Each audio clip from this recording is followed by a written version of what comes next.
कहीं मुंह दिखाने के काबिल नहीं रहेंगे, आना तो पड़ेगा। महाराज दुशासन खिलखिला के हंस रहा है। अरे और आवाज लगा, जितनी ताकत हो आवाज लगा ले। सो रुक्मिणी भगवान को देख के बोली, कृष्ण क्या बात है, आप जा क्यों नहीं रहे? सो द्रौपदी यहां चिल्ला के बोली कि अरे भैया एक बात याद रखना, अगर हमारी इज्जत चली गई तो हर रक्षाबंधन पे पहले के समय पे बहने एक जरई ताल में डुबो देती थी और 3 दिन बाद उस जरई को बांधती थी अपने भाई के हाथों।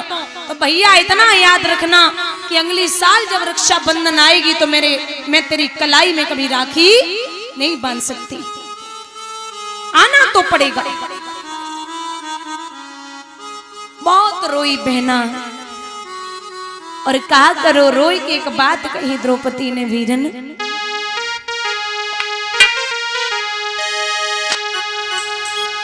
अब का मन मानी कर वावोगे मेरे वीरन दौर का वाले, अब का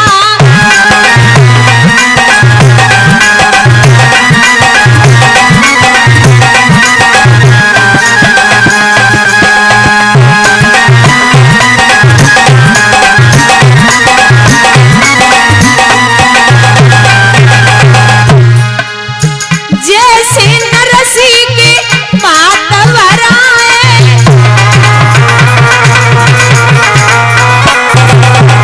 भैया अब काशी आने कर बाबोगी मेरे बिरन दौरी का वाले।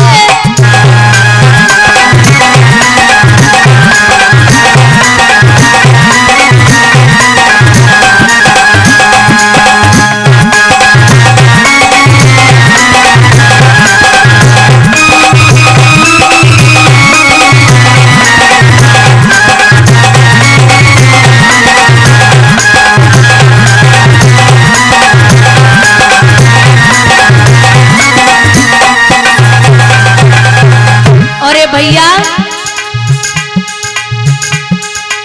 बड़ी सभा में ना तेरे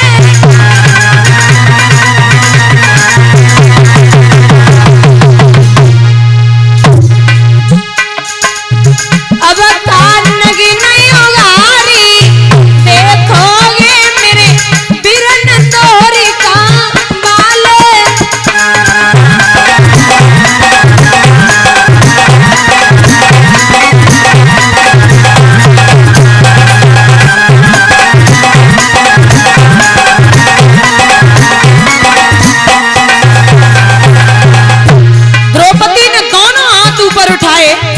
और कहा भैया अब आ जाइए, नन्हे पाइनदार मुरारी, ए नन्हे पाइनदार मुरारी, लीला सब दिखलाई डाली, परी सभा के बीच प्रभु ने साड़ी तुरंत बढ़ाई डाली।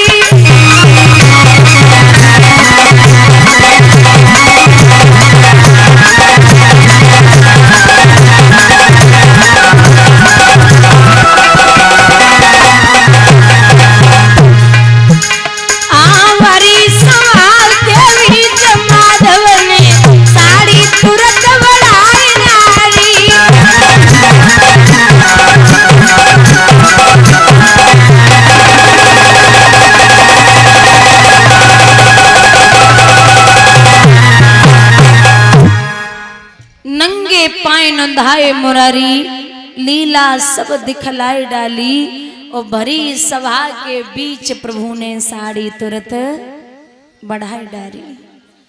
दुशासन खींचते खींचते थक गया, जमीन पे गिर पड़ा। समझ गए पांडवा कि आज फिर मेरे गोविंद ने आए कि हमारी लाज को बचाई लियो। भगवान पांडवों का साथ इसलिए देते थे क्योंकि पांडव कभी धर्म के विरुद्ध नहीं गए। अनेक बार प्रभु ने साथ दिया। महाराज ये महाभारत जो है, श्री सूत जी कहते हैं सौनकादिक ऋषियों, ऐसा बड़ा है, ऐसा बढ़ा कि एक समय ये कौरव मरते जा रहे थे और पांडवों का बाल भी बांका नहीं हो रहा। एक दिन की बात है, कर्ण बैठे थे तो दुर्योधन से कहा कि क्या बात है भैया, आप सुस्त बैठे हैं? बोले नहीं कोई बात नहीं। अरे बताइए ना क्या कारण है? तो जवाब दिया बस यही कारण है कि कौरव मर रहे और पांडव का एक भी कोई भी नहीं मरा। तो कर्ण ने एक बात कही कि अगर हमें रथवान कोई कृष्ण की बराबरी का मिल जाए तो कल के युद्ध में मैं आपसे वादा करता हूं अर्जुन को मार दूंगा। लेकिन अब आप हमें एक बात बताइए कि कृष्ण जैसा रथवान रखा कहाँ है? कहाँ रखो। और दूसरी बात यह है कि जो ध्वजा पर विराजमान थे वो कौन थे? अर्जुन के रथ पर जो ध्वजा पर थे वो कौन थे? हनुमान जी। और हनुमान का मतलब है हनुमान, जो अपने मान का हनन कर ले, जो अपने मान का हनन कर ले उसे हम हनुमान कहते हैं। और हनुमान जी में इतना बल है, कितना 10,000 हाथियों में जितना बल होता है उतना बल एक दिग्गज में होता है दिशा के हाथी में। और जितना बल 10,000 दिग्गजों में होता है उतना बल एक इंद्र के ऐरावत में है। और जितना बल 10,000 ऐरावतों में होता है उतना बल एक इंद्र में है। और जितना बल 10,000 इंद्रों में होता है उतना बल हनुमान जी की सबसे छोटी वाली उंगली में है। बोलिए गोविंद भगवान की। इतने बलवान थे हनुमान जी। और इनके बल का वर्णन एक उदाहरण के तौर से आपको देती हूं, उदाहरण के माध्यम से, कि एक समय हनुमान कदली वन में बैठे तो वहां अर्जुन का पदार्पण हो गया। अर्जुन फूल लेने के लिए पहुंचे तो हनुमान जी रखवाली पे थे। अर्जुन चुपचाप घुस के फूल तोड़ने लगे। तो हनुमान जी बोले कौन हो? बोले मैं कृष्ण भक्त अर्जुन। आप कौन? बोले मैं राम भक्त हनुमान। यहाँ क्या लेने आए हैं आप? मैं फूल तोड़ने आया हूं। बोले बिना पूछे? अर्जुन बोले मुझे पूछने की जरूरत नहीं है, मैं उदाहरण में सुना रही हूं आपको। तो बोले कि मुझे पूछने की जरूरत नहीं है।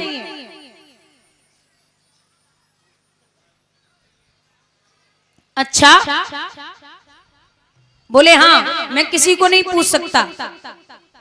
हनुमान जी बोले शायद तुम्हें पता ना है कि मैं राम भक्त हूं और तुम कृष्ण के भक्त हो, तो चोर को चेला चोरी है सकत। अब दोनों योद्धाओं में बातें होने लगी। तो बातें होते होते बहस होने लगी। क्या हुआ? योद्धा बलधारी और हो गई पेज समुद्र पे वारी। योद्धा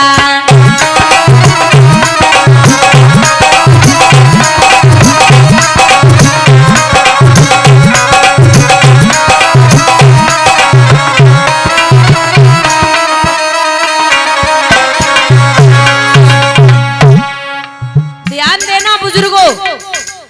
अर्जुन ने कहा कि मैं कृष्ण भक्त हूं।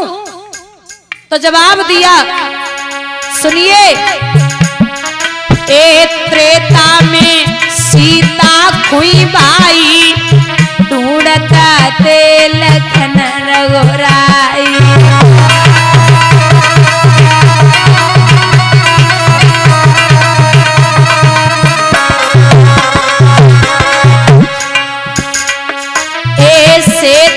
समुद्र हम तो बनवाई, लंका में नहीं आग रे लगाई।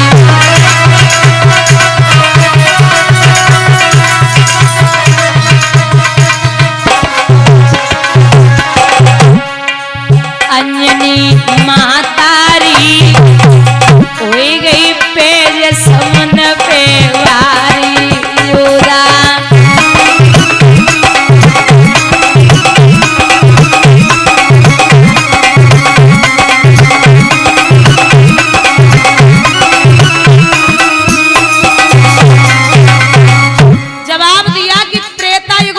सीता का पता लगाया, लंका में आग लगाई, श्वेत समुद्र बनवाया। अर्जुन बोले अरे बंदरी के बच्चे, हमसे बड़ी बड़ी बातें कर रहे हो, सुनो अगर हम त्रेता युग में होते तो हम क्या करते? बोले क्या करते? त्रेता युग में जो हम होते, पाड़न से पुल को बनवाते।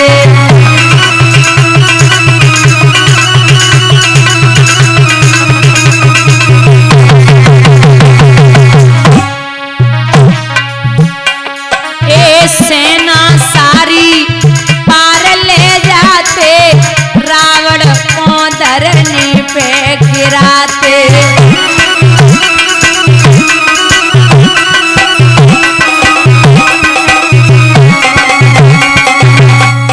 अर्जुन बोले तुम्हारी माँ का नाम है अंजनी, हमारी माँ का नाम क्या है? कुंती महातारी।